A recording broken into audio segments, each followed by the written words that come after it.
For the longest time, lunches around the world have been unhealthy, expensive, or boring.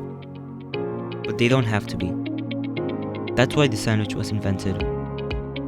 By the end of this video, you will know what a sandwich is and how you can make one yourself. Let's start with the ingredients. First of all, every sandwich needs bread.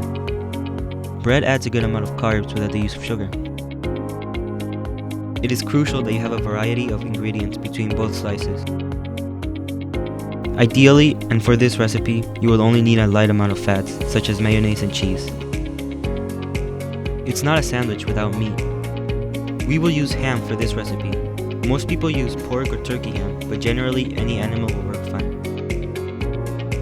Vegetables are optional. I personally will not be doing so because I hate my immune system. Sanitation is the first and most important step to our sandwiching process. That's why every sandwich creator must remember to wash their slices of bread.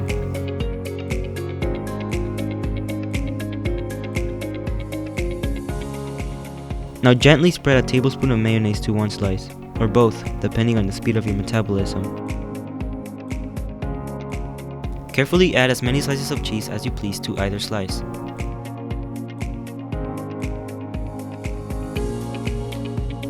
Top it with your ham.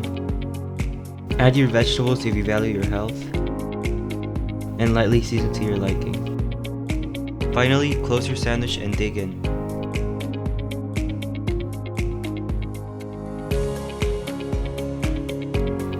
Now that you've learned what a sandwich is, you can enjoy this delicious macro-friendly lunch every business day.